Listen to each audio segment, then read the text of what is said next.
Je vais donc vous raconter une histoire pour savoir si je peux vous raconter des histoires.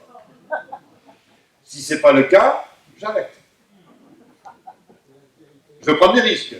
L'altérité, ça y est, je l'ai déjà cité. C'est l'histoire d'un berger.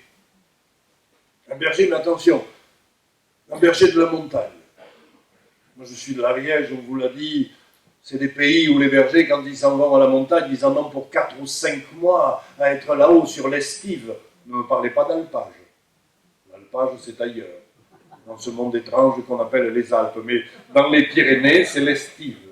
Donc, le berger s'en va 4 ou 5 mois, il ne redescend pas, ou presque pas, pour chercher un peu de sel, un peu de pain ou un peu de tendresse, mais très peu. Donc, quand il descend, c'est toujours un événement. Et là, mon berger descend au village. Et là, il passe devant l'église. Alors, ne ricanez pas, il aurait pu passer devant le temple, c'était pareil. Mais là, il passe devant l'église.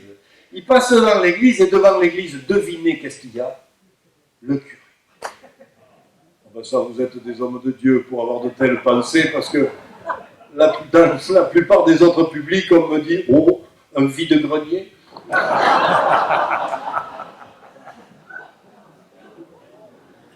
Vous avez encore des valeurs.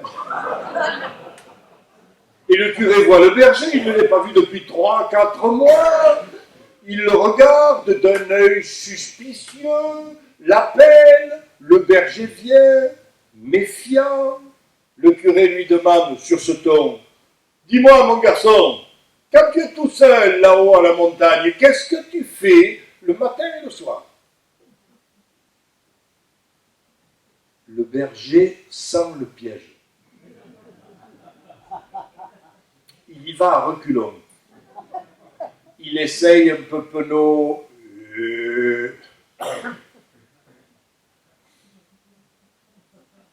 Le matin, je me lève. Et puis le soir, je me couche. Mais évidemment, dit le curé. Il y avait donc un piège. Mais c'est pas ça que je te demande. Enfin, est-ce que le matin et le soir, mon fils, tu fais tes prières? Ah, dit le berger. Oui. Ah, bien, eh bien oui. Eh bien oui. Eh bien, on en parlait à table tout à l'heure. Eh bien, non. Comment ça? Tu ne fais pas tes prières le matin? Mais non, c'est-à-dire qu'avec les bêtes, le temps me manque. Ah ben voilà, le temps te manque, mais tu perds ton éternité, enfin, mon fils, mais rends-toi compte, tout de même. Mais alors, qu'est-ce que tu fais le matin et le soir si tu ne pries pas? J'ouvre la fenêtre. Et là, je regarde la montagne en face et le soleil s'en vient, parce que ça donne à l'est. Et quand il s'en vient, le soleil, là par-dessus la crête noire, ça m'amène un peu de chaleur, ça me tourne boule l'âme, vous voyez, alors, je le salue. Comment ça? Eh bien, je salue le soleil. Tu parles au soleil? Oui, je lui dis bonjour. Bonjour. Ça va? Et il te répond? Non. Mais c'est pas grave, parce que quand il me passe au-dessus de la tête, je lui demande de ne pas trop cogner. Et quand il s'en va de l'autre côté du monde, je lui dis « À demain !» Tu parles au soleil, dit le curé. Mais voilà, ça y est. Non mais ça, excuse-moi, ça c'est péché, ça c'est grave, rends-toi compte. Mais ça y est, il tourne au paganisme. Mais c'est incroyable, se dit le curé. Allez, rentre, confessionnal, grand lavage. Ah, mais alors, il fallait bien qu'à un moment, ce ne soit pas pour rien qu'ils ne s'arrêtent pas devant le temple. Bon, donc au confessionnal. Alors ils rentrent tous les deux dans cette église froide. Et le berger a son manteau à la main, plein de la poussière de là-haut. Il ne sait pas trop le poser, vous voyez, il cherche un porte-manteau. Il n'y en a pas. Vous avez remarqué ça? Non, on n'a jamais fait attention au fait que dans les maisons de Dieu, il n'y a quasiment jamais de porte-manteau. Alors quoi? On voudrait qu'on en ressorte plus vite? Hein? Pensez-y la prochaine fois. Mais alors, comme il ne sait pas où poser son manteau, qui est un peu hasardeux, là, il tourne, il boule, Et à ce moment-là, le soleil s'en vient taper sur un vitrail et fait une flèche de lumière qui tape sur le carrelage.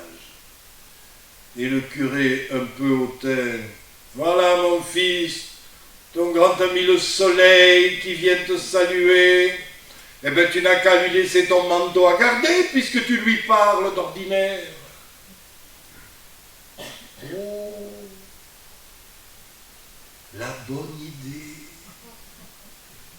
Et mon berger a pris son manteau et l'a posé sur le rayon de soleil.